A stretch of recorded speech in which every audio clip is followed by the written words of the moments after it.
Halloween time is soon approaching, so I've got another creepypasta for you. This one might encourage you to keep your kids in. This one's called Sweets.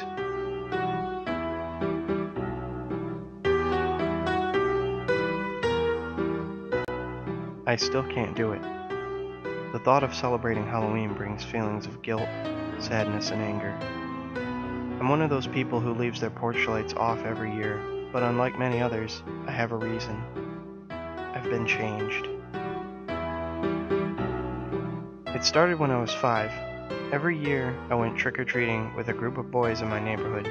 I remember us always wearing goofy costumes. We all tried to outdo each other, but one boy named Larry always seemed to have the best one.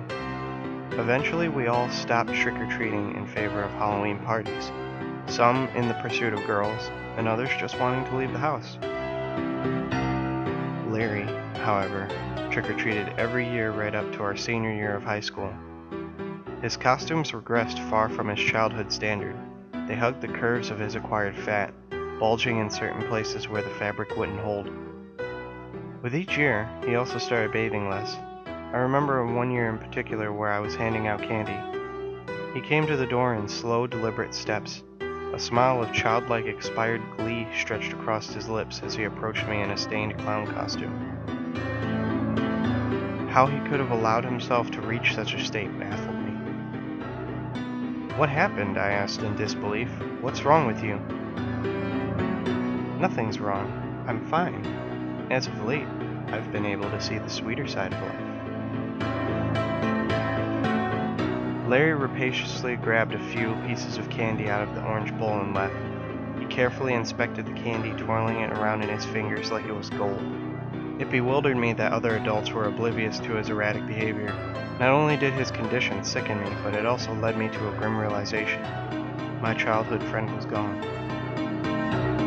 After that night, I didn't see too much of Larry. Occasionally, I or one of my friends would spot him wandering the school halls between classes, his face looking down while he muttered to himself. He didn't talk to anyone during that year and more or less disappeared off my radar. 20 years later, I saw him again. By this time, I'd gotten a doctorate in psychology and settled down in a small town in Vermont. My wife dressed up and took my children trick-or-treating while I stayed at home and handed out candy. Kids dressed up in a myriad of costumes arrived at my door to collect their sweets. It was 9 p.m. when it happened. The night died down and children were making their final rounds. Through the darkness, I saw an overweight, middle-aged man approaching my door. He was wearing that same clown outfit with worn shoes, even with colorful makeup smeared across his greasy face. I would have recognized his features anywhere. "Larry, what happened to you? Why are you here?" His eyes said it all as he twiddled his thumbs and stared at me with blank eyes. I knew his expression was none other than that of a madman. Suddenly he jerked the candy bowl out of my hands. Instead of asking for my bowl, I watched him walk away. He examined the candy the same way he did 20 years earlier, turning over each piece and smiling in awe at his find.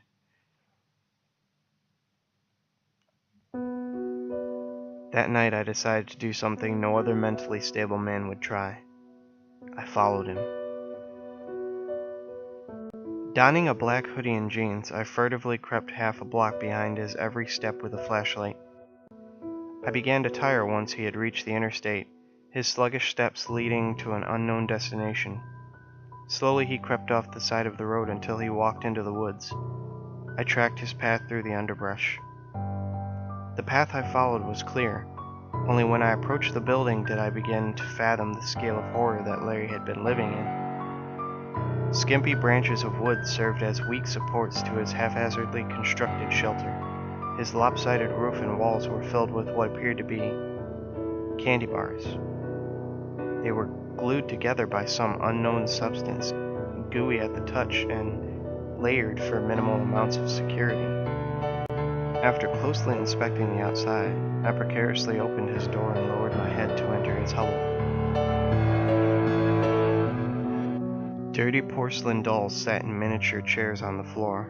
A train set was scattered about, along with an assortment of toys for young children. My flashlight was the only way I could visibly navigate the makeshift house. I was about to leave when out of the corner of my eye, I spied a hole with a ladder. After I climbed down, I crawled through a dark tunnel. As I progressed, rotting bodies of young children appeared on either side of the path. The decomposing corpses created a vomit-inducing stench that made it hard for me to keep my composure. While every child was different in gender, race, and costume, they shared a common characteristic. All of them were disemboweled, with candy resting in the shells of their abdomens. Further along down the trail, I noticed the bodies of the kids began to change. Certain parts of their faces were composed entirely of chocolate or hard candy. When I touched them, they didn't move. It was almost as if the candy had become bound with their bodies. Soon, I reached a clearing and saw Larry.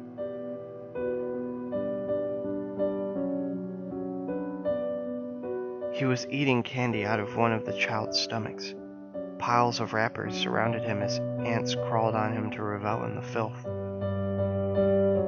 The moment he saw me, he turned up to me and said these words before continuing his sick feast. "They took my candy."